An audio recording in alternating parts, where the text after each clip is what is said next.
My name is Margaret. I'm 84 and I'll be 85 in June. I live alone in the same home where I've lived since 1958. That's why I appreciate the Seniors Assisted Transportation Society of Greater Edmonton.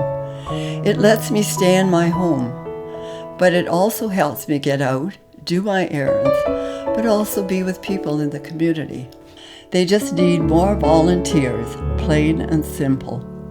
My friend Laura has been on the waiting list almost 2 years. Maybe she'll get a chance to meet Bill. He's my favorite driver. I wonder how many of the seniors all say the same thing about him. Hello, Margaret. Good morning, Bill. You're looking good today?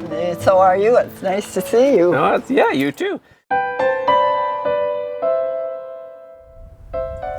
Well, I would say that if you're looking for a way to contribute to the community, which is not overly taxing, it doesn't eat up a lot of your time, it doesn't require a huge commitment, I think this is one of the best ways to do it. If you have even the slightest inclination to do things for others or volunteering in any capacity, anything, then this is a fantastic reward.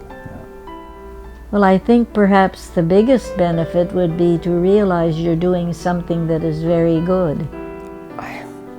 I'd be pretty well stuck. I really would, because I just depend on them so much. And like I say, you get to know a driver and that's your lifeline. It really is.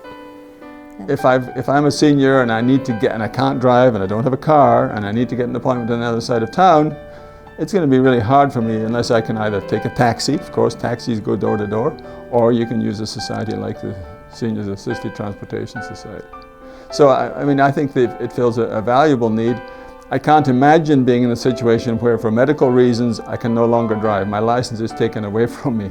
I mean, I know that will be a big, I'll feel I'm losing a lot of my independence, right? So if this society and other societies like it can give people back this sense of independence, I think that's great.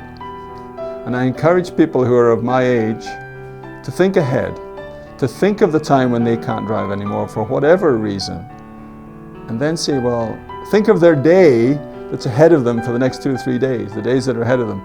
What are they planning to do? Remove the car from that.